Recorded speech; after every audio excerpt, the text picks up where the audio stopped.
Hello guys, welcome back to my YouTube channel dream IAS. कैसे हैं आप सभी?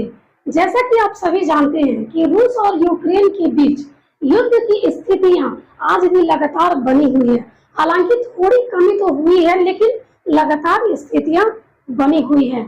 इन दोनों देशों के लगातार चर्चा में बने रहने के कारण अन्य स्थान या द्वीप भी हमेशा चर्चा में बने रहते हैं, जो कि एग्जाम के नजरिए से काफी महत्वपूर्ण हो जाते हैं। इन्हीं बातों को ध्यान में रखते हुए आज का जो हमारा टॉपिक है स्नेक आइलैंड। आज का हमारा टॉपिक है स्नेक आइलैंड।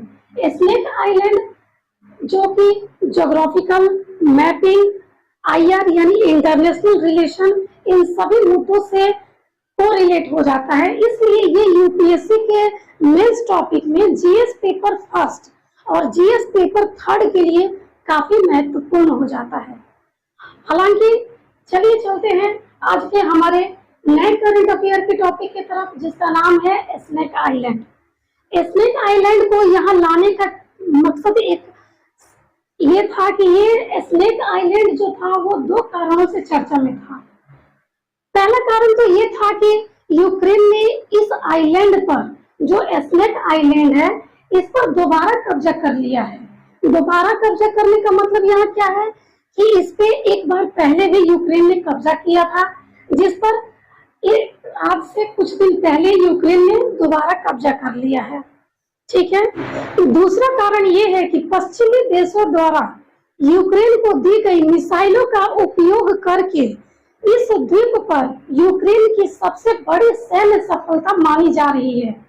ठीक है। इन्हीं दो कारणों से स्नेक आइलैंड चर्चा में बना हुआ है। हालांकि ये एग्जाम के नजरिए से काफी ज्यादा महत्वपूर्ण हो जाता है। तो चलिए चलते हैं, देखते हैं कि स्नेक आइलैंड कहाँ स्थित है, आखिर इसका इम्पोर्टेंस क्या है। चलिए चलते हैं, देखते हैं। पहला चीज कि स्नेक आइलैंड को जेमिनी या सर्पेंट आइलैंड भी कहते हैं। जेमिनी या सर्पेंट आइलैंड भी कहा जाता है। ठीक है। ये स्नेक आइलैंड जो है वो 700 मीटर से भी कम आकार की चट्टान का एक टुकड़ा है। कितने मीटर से भी कम? 700 मीटर से भी कम आकार की चट्टान की महज एक टुकड़ा है। स्नेक आइलैंड जो है वो एक्स आकार में बना हुआ है। जो ये चट्टानी टुकड़ा जो है स्नेक आइलैंड का, उसका आकार कैसा है?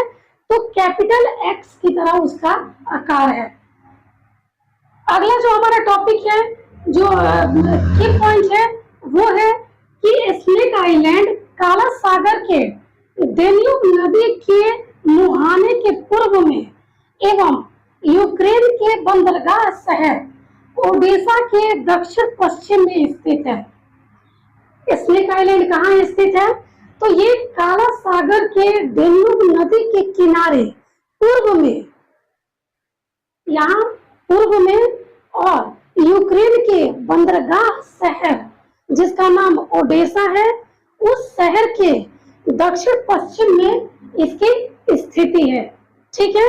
इसके लोकेशन के बारे में आप इस बात को ध्यान दीजिएगा कि स्नेक आइलैंड की लोकेशन ये है। अगला जो हमारा की पॉइंट है वो है कि इस द्वीप को, स्नेक आइलैंड द्वीप को मानचित्र पर विलेज ऑफ बाइल यानी टिनी विलेज ऑफ बाइल के नाम से भी जाना जाता है। किस पे? तो मानचित्र पे। ठीक है। मैप पे इसको टिनी विलेज ऑफ बाइल द्वारा भी उद्घाटित किया जाता है, प्रोनाउंसिएशन किया जाता है। हालांकि ये शब्द जो है विलेज ऑफ बाइल, इस शब्द को आप ध्यान में रखेंगे। हो सकता है कि इस शब्द से कोई क्वेश्चन बन जाए। ठीक है। कि विलेज ऑफ बाइल के नाम से किसे जाना जाता है। ठीक है। तो इस शब्द को आप ध्यान में रखेंगे। हमारा जो अगला की पॉइंट है वो है कि आखिर इस स्नेक आइलैंड का महत्व क्या है, क्यों ये इतना ज्यादा इंपॉर्टेंस है कि ये चर्चा में बना हुआ है। तो इसका जो महत्व है वो रणनीतिक तरीके से बहुत ज्यादा हो जाता है। ठीक है। यह यूक्रेन के प्रमुख वाणिज्यिक बंदरगाहों पर नियंत्रण के नियंत्रण को सक्षम बनाता है। किसको? वाणिज्यिक बंदरगाहों पर नियंत्रण को सक्षम बनाता है। कौन? Snake island. ठीक है, जैसा कि आपको पता ही होगा, कोई भी आइलैंड वाणिज्यिक उपयोग के लिए काफी ज्यादा फ्रूटफुल होती है। ठीक है, यही इसका एक सबसे बड़ा बेनिफिशियल पॉइंट ये है कि ये भी रणनीतिक लिहाज से काफी ज्यादा महत्वपूर्ण है। यूक्रेन से अनाज के निर्यात को इस स्नेक आइलैंड द्वारा रोका जा सकता है। इस स्नेक आइलैंड का प्रयोग करके यूक्रेन, जो कि अनाजों के लिए सबसे बड़ा शहर है, यूक्रेन से अनाज के निर्यात को रोका जा सकता है। ये सबसे इम्पोर्टेंट की पॉइंट है, आप ध्यान रखेंगे। हमारा अगला की पॉइंट है कि जो स्नेक आइलैंड है, ठीक है, वो तेल और गैस के कुछ भंडार के लिए भी काफी ज्यादा महत्वपूर्ण है। वहाँ तेल और गैस के भंडार मौजूद हैं, हालांकि बहुत ज्यादा नहीं, लेकिन कुछ भंडार मौजूद हैं।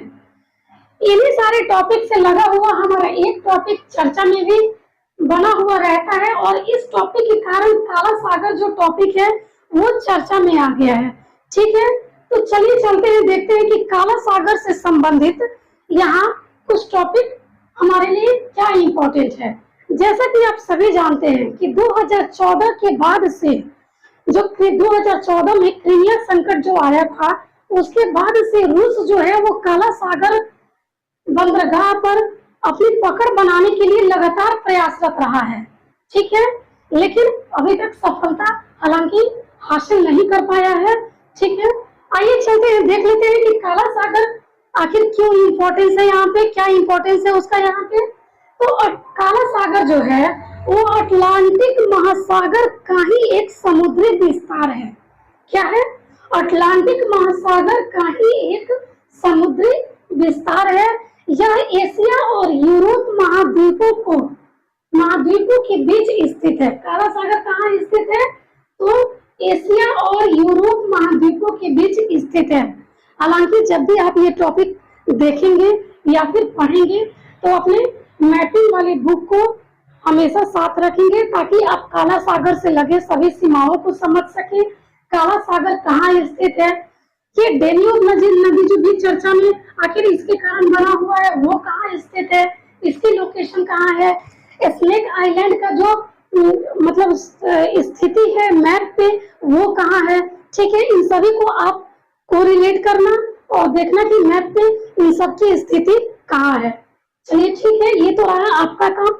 चलते हैं, देखते हैं काला सागर से जो लगी हुई सीमाएं हैं। अक्सर यूपीएससी में ऐसे सवाल मैपिंग सेक्शन से आते रहते हैं कि मतलब जैसे काला सागर है तो इससे लगी हुई सीमा कौन कौन सी है। ठीक है, तो चलिए चलते हैं, देख लेते हैं कि काला सागर से जो लगी हुई सीमा है वो है उत्तर और उत्तर पश्चिम में। काला सागर की जो सीमा है वो यूक्रेन से लगती है। किससे लगती है? उत्तर और उत्तर पश्चिम में वो यूक्रेन से लगती है। पूर्व में जो रूस और जॉर्जिया से यूक्रेन की सीमा लगती है। ठीक है, दक्षिण में तुर्की से लगती है, पश्चिम में बुल्गारिया और रोमानिया से लगती है। चलिए एक बार और इस जो सीमाएं हैं इनको रिपीट कर लेते हैं, हमारे साथ साथ आप बोलिए। पश्चिम और उत्तर पश्चिम में यूक्रेन से लगती है। ठीक है, पूर्व में ये रूस और जॉर्जिया से लगती है, दक्षिण में ये तुर्की से लगती है और पश्चिम में बुल्गारिया और रोमानिया से लगती है। हालांकि ये जितने भी यहाँ देश के नाम आ रहे हैं, जैसे यूक्रेन हो गया, रूस हो गया, जॉर्जिया हो गया, तुर्की हो गया, बुल्गारिया हो गया, रोमानिया हो गया, इन सभी देशों के नाम, ठीक है, देशों से संबंधित अगर कहीं ये देश किसी खास जगह पर लोकेट है तो उन सबको आप मैपिंग सेक्शन में देख सकते हैं, ताकि आपका मैपिंग सेक्शन का जो पार्ट है वो भी स्ट्रॉन्ग होता जाए और करंट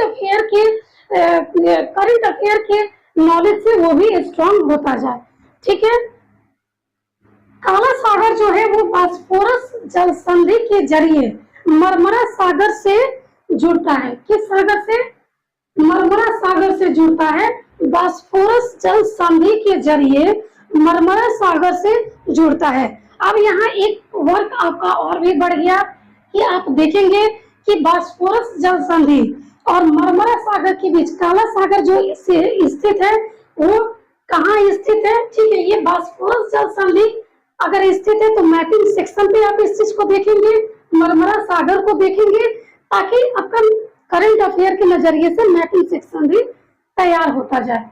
ठीक है, ये तो रहा आज का हमारा नया करंट अफेयर जो कि रूस और यूक्रेन युद्ध के कारण चर्चा में बना हुआ था। चलिए आज इस टॉपिक को यहीं विराम देते हैं, मिलते हैं हमारे नेक्स्ट टॉपिक में। तब तक के लिए आप हमारे चैनल को देखते रहें, लाइक करें, शेयर करें एंड सब्सक्राइब करें। Thank you.